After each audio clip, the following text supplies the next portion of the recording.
How's it, football family and soccer brothers and sisters? Welcome to Panenka Pundit, week 12, episode 1.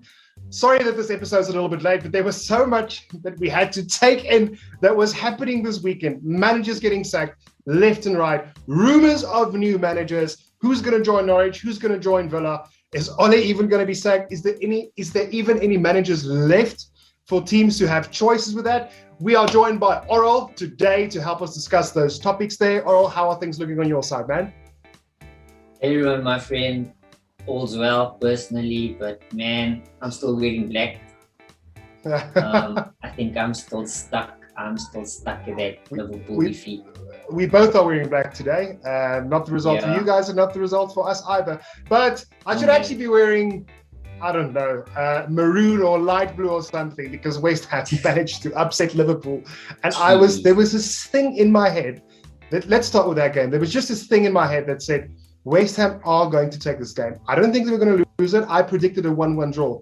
You just had this feeling, the high that they are now and what David Moyes is doing there is absolutely phenomenal. I mean, West Ham have kicked out Manchester United in the League Cup. They've done the same to Manchester City for the first time in, I think, 5 or 6 years. And now they beat Liverpool, all within a space of 10 weeks. I mean, that is absolutely ridiculous. That's quite an awesome thing. I don't, however, think West Ham will make it to the top 4 in the end. I think they'll be just like Leicester at the end of the day. European competitions might just get too much, and they might slip down to a 5th or 6th place, which at the end of the day for West Ham is not a bad feat at all. I mean, when was the last time David Moyes was able to do that with Everton? That's quite a long time ago. So the fact that he can do it with this West Ham side, they've got really good players. I mean, Souček and Declan Rice is looking very good. And Mikel Antonio is looking very good. Congratulations to them for upsetting Liverpool, which helped us in this case a lot. I don't know if it helped you guys that much also. Liverpool dropping points, West Ham gaining points. You guys are currently in 6th position, am I correct? Somewhere there, 6th, 5th, thereabout. But on that note, Arsenal are 5th. Arsenal are 5th at the moment. I mean, 3 weeks ago, they were still the laughing stock, and people were like, oh, well, this is just a one game. This is just a one victory. Everyone thought they were not going to make it even into the top 8, maybe not even the top 10. Now they're at 5th. They got a few undefeated games behind the belt. You know, even if it is a strange 1-1 or a 0-0 draw, they're not losing at the moment. They are not dropping points completely. No. Clearly, the Arteta process is working for them at the moment. But in the same sentence, we also have to say the Ole process was also like that last season, the season before, and the season before. So at this very moment, I know people are getting a little bit more fed up than they were 2 or 3 seasons ago. You are still 100% Ole out? 100% Ole out at this stage. I think it's more than just having Ole out. I think we really need to start looking at our management system in terms of who owns the club. A few months ago, we all were screaming Glazers out, and they had a meeting with some of the fans, and just that the whole thing with the Liverpool game got cancelled because the guys were rioting and there was a march, and so there was promises made, and I think for a second we were all just caught up in this hype of the transfer window and them spending and finally buying Sancho and Ronaldo, and I mean, we were talking about how United won the transfer window, and I think we all just for a moment got too carried away. But in hindsight, like, it's still the same people that owns the club, the same people that we've been struggling with for all these years, the same people that didn't back Van Gaal, the same people that didn't back Jose. Okay, they showed their support and David Moyes for Ole and David Moyes, and here we find ourselves same people owning the club, and yet by the time we're recording this, Ole Gunnar Solskjaer is still not sacked. After he's been embarrassed by Liverpool, we barely beat Atalanta. We barely drew to Atalanta. Had it not been for that individual brilliantism with Ronaldo. Then City comes and City just basically toys with us. And, after Liverpool, they said they're going to give him 3 games. It's been 3 games. We're at the international break. And there's a week break apparently for the players and for Ole. He went to his home to visit a little bit. Yeah, which is quite strange, especially if you're thinking like you've been doing so badly. This is actually 2 perfect weeks for you to re-strategize, maybe, the players has been given off, Ole's been given a week off.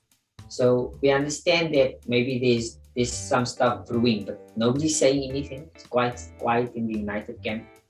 But not only that, here we find Norwich City sacks their coach, Aston Villa sacks Dean Smith. So it seems as if the smaller clubs have more ambition than the so-called big United. So that's the upsetting thing for me, that we still don't have any. We don't know what's happening. We don't know what's happening with Ole. We don't know if he's staying the season. We don't know. And I think that's the frustrating thing. It's at the point where I myself don't know what's happening anymore for this club. You know what makes this even more unique, the situation here? The fact that you just mentioned the smaller clubs have already sacked. Yeah. So 5 managers have already been sacked. 5 managers. We are in week 11. That is a quarter of the team's managers who got sacked in week 11. That is absolutely mental. So there's 2 things that tells you right now. The one thing that tells you is there is no time in the Premier League. There is no time. Yeah. The process, there's very few clubs who can go and be competent and say, we'll trust the process. Arsenal is one of them, for instance. And I think you guys are probably the next club who is patient with that. But it does tell you there's no time to settle. But an even tougher thing for me at the moment is, let's say Ole does get sacked. What are the options to replace him? Who do you replace him with? There isn't. I mean, Zidane's the name that's been thrown around the most now, but he came out and he said, well, listen here, this is not going to happen. And also he doesn't speak English, so maybe this isn't the right job for him. I know it would actually kind of fit, in my opinion, because Ronaldo is there. He is used to working Galacticos or with big people. Yeah. But apart from him, if he says no, who is the other option? There is no other option for you guys at the moment. And I think that's what angers you even more, because 2 weeks ago Conte was available, and just look at how quick Danny Levy plays. He gets Conte. He's in the Tottenham team, and you can already see that something is going to brew at Tottenham. Just after the weekend's draw game, and I think that's the frustrating thing, Ruan. I think that's it. Who's left?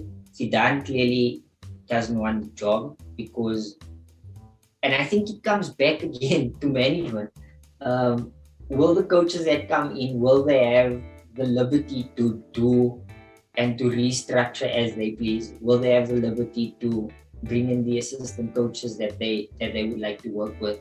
It's all those kind of questions. We know that Ed Woodward's supposed to be finishing. We hear there's rumors about him staying on longer. What is going on in that club? And I think that's the main question, because you bring in a new manager, he still has to deal with the board. He still might not be back. He still might not be able to do and be at liberty to do what he needs to do. And I think that's a frustrating thing. I'm at a point where, for me, keep Ole Gunnar Solskjaer, it's fine, but sack the Glazers.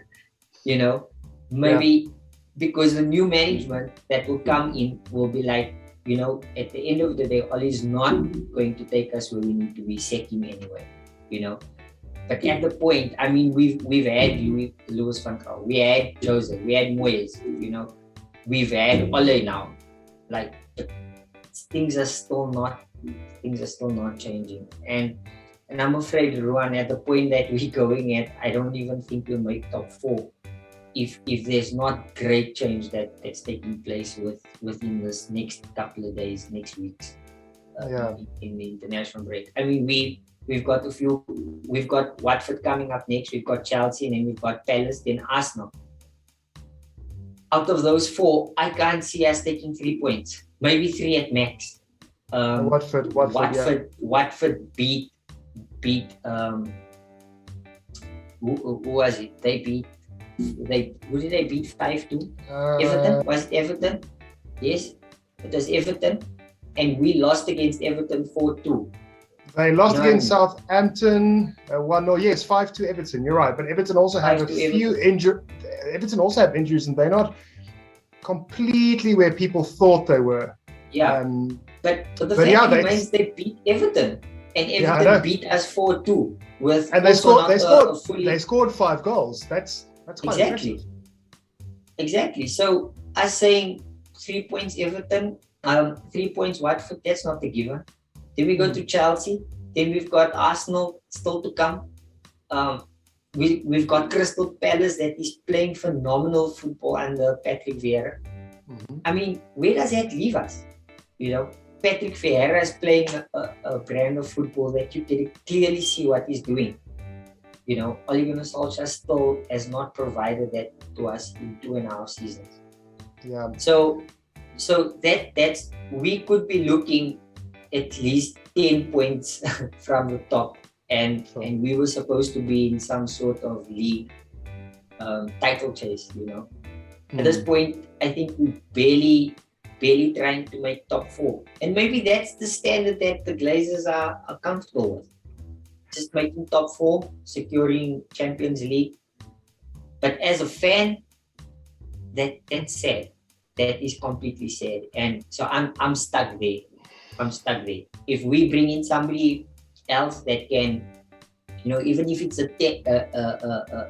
caretaker manager till the end of the season, so be it. But at least we know there'll be change, there'll be new passion to play, there'll be a new rejuvenated zeal to win or something. Yeah. Just something. Something's got to change. Something's got to give. And I feel that might help us to make top 4. But the Glazers has proven now that cheapers. They just to make the money. Soccer's a byproduct, Yeah. So it's strange. So two things that I quickly want to touch on. I am not betting that Conte is going to stay there till his contract ends at Tottenham. My money, just because of the true nature of Tottenham, and they are sack friendly, but they sack friendly with no plan. It's going to sound very strange, but it feels to me like Daniel Levy is a wannabe Roman Abramovich. That's how it feels to me. He wants to sack. He wants to be strict on things. This is my yes. This is my no. This is my call. But it never truly changes for them. I just think the nature of Antonio Conte and the nature of Tottenham and how they want a good vibe, a good attacking football, friendly coaches, everyone should be happy. That's not what Antonio Conte does. So remember, he said no for the job before, right? He did say no before. I know when he did his press conference now, he said, he was too emotionally involved still when he was at Milan and he didn't feel it was the right time.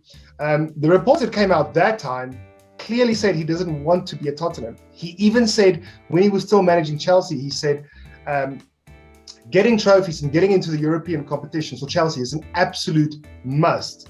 For Tottenham, it's just a score. It's just an extra bonus point for you. I'm talking under correction there, but it was something in that line.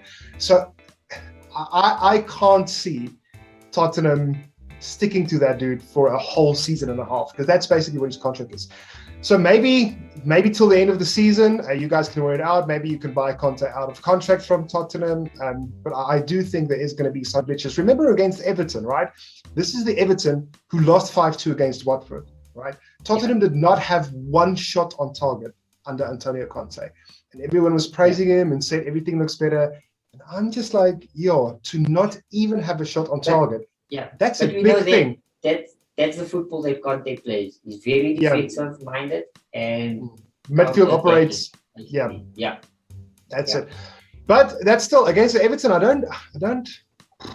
It was a weird result. Look, maybe it was just one of those games. Everyone has those games. You can be the best team in the world. You get those games where you don't get a shot on goal. But then something I would also want to touch on, no matter how many times I got upset when Roman Abramovich did sack someone, right? Whether it was a coach you liked or he wasn't given enough time. I can truly say this. I think, and it might sound biased because I'm a Chelsea supporter, but I truly think he is the best owner at the moment. And he really cares for the club. The club comes first, football comes first. If you can't produce now, then you can't produce next week or a month from now or a year from now. He lets you go.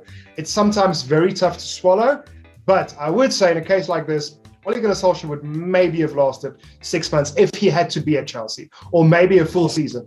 But that's it. Maybe there is emotion that you have to deal with it, but hearing this stuff that you're talking about now, I'm like, geez, we are very lucky to have him. He really loves the club. He loves his football. He wants to win. That is the ultimate thing. Winning comes first for him. Hence, there's no stadium enhancement so far. He wants good players. He wants good managers. He wants trophies. That's it. And that's basically it. But on the managing role quickly, I do quickly want to talk about Aston Villa, which I think that one was the harshest call out of everyone, right? Out of all the calls, that was the harshest call for Aston Villa. Norwich, on the other hand, I feel like it was. So I've heard some pundits say it was a little bit tough on Daniel Farke, but for me it wasn't that tough because they've been in that zone the whole time. They win the championship, and then they come back, and then they got relegated, and then they win the championship, and then they come back, and now they're going to get relegated. So for me, that was the right call. But around this, the rumors at the moment for the coaches are Frank Lampard for Norwich and Steven Gerrard for Aston Villa, and Eddie Howe got signed to Newcastle, which I think is just, I think that's just going to be a temporary one there. I don't think it's going to be a permanent one. He is a good manager, but I don't think he is the top 4, top 6 billion club type of manager. Maybe I'm wrong. Maybe I'll prove it's wrong.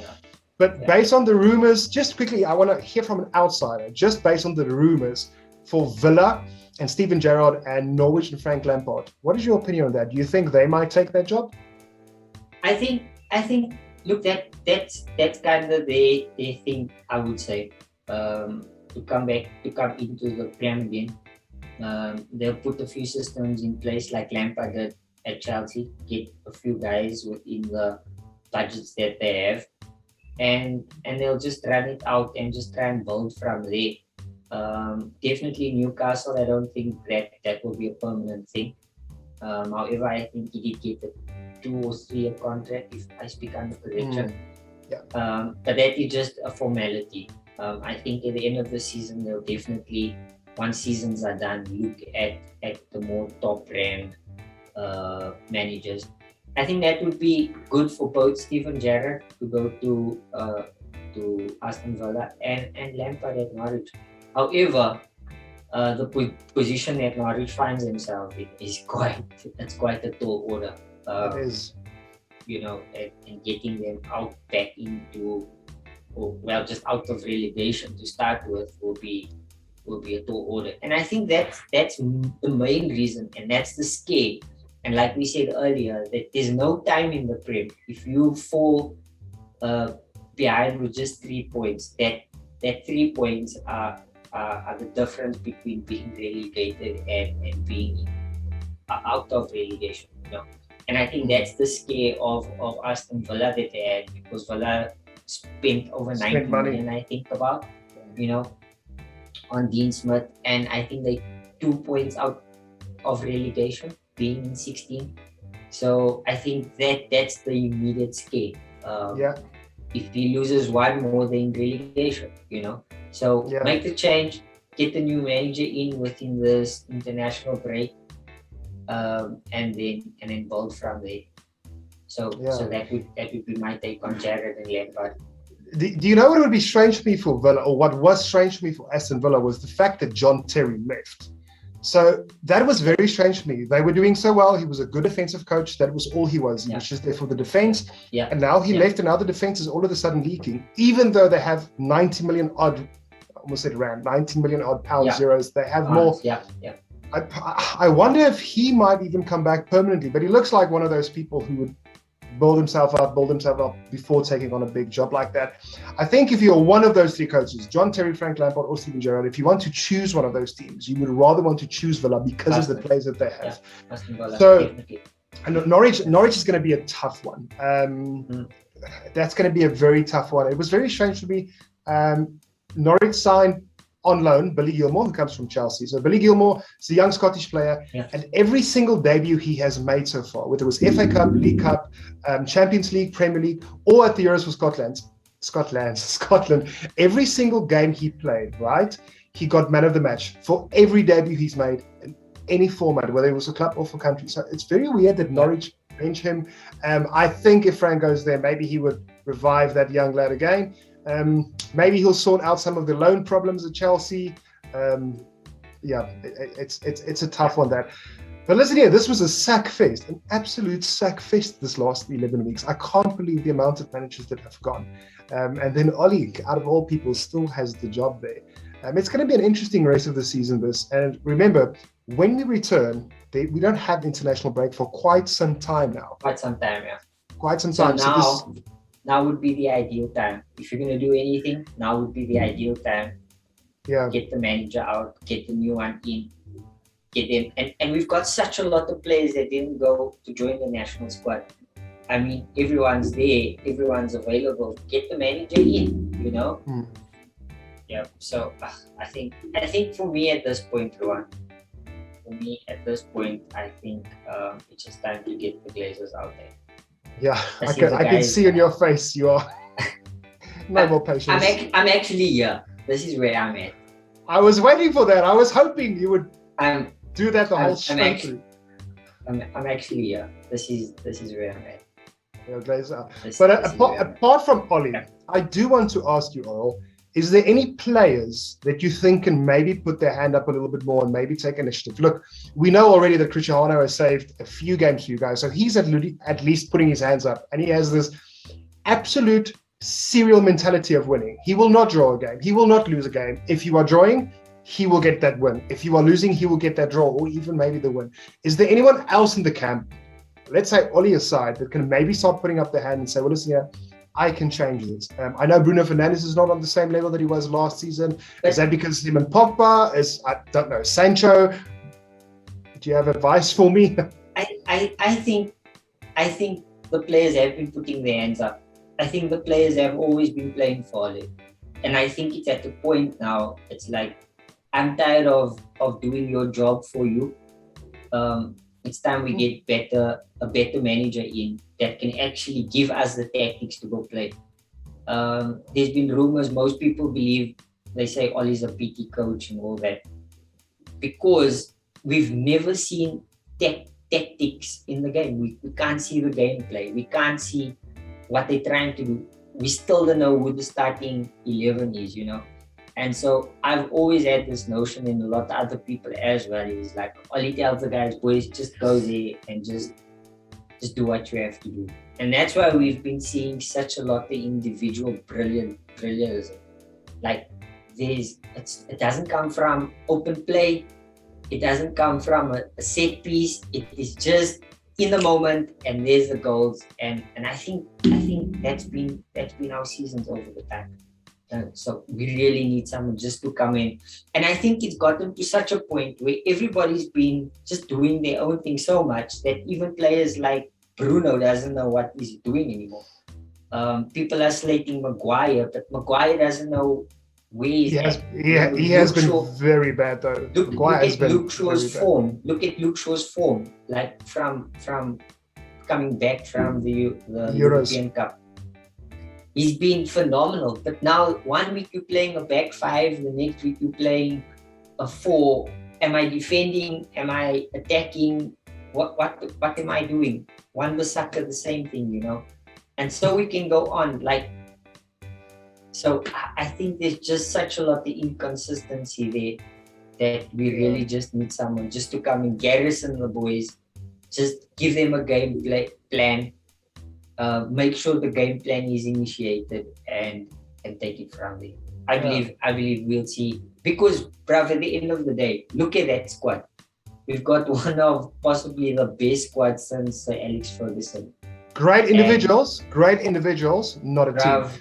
I actually want to add to that. I spoke to Louis actually, and when Ronaldo got signed, and then you got Varane and Sancho came along, and all the hype was there. We were talking about, well, listen here, Man United are going to be title contenders.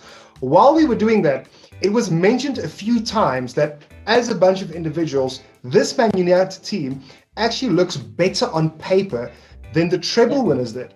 So, and now you're like, how do we go from a better team of individuals than the treble winners to this? And that is all up to managing. That is all up to management. Management, 100%. 100%. That is it. Management.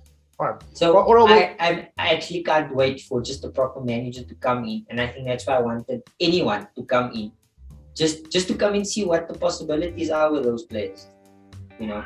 So yeah, Peter is my. We'll see what happens. Sure. All right. Well, Orel, somehow we have to keep ourselves busy over the next 2 weeks with no Premier League soccer. Football, sorry for those who feel offended every time someone says soccer. We have to try and keep ourselves busy. I despise the international break. Anyway, I'm not going to rap about that too much. But yeah, thank you guys for joining in. Orel, thank you for joining in. Maybe the next once again. Maybe when we kick back into action with the Premier League, things will change up for Man United. Whole thumbs. We'll probably catch you guys back again once we know who will be the new Norwich managers, who will be the new Villa managers, and so forth. Until then, enjoy the international break, enjoy the football, and we will see you later. And also, always remember to chip the keeper. Cheers, my friend. Thanks. All right.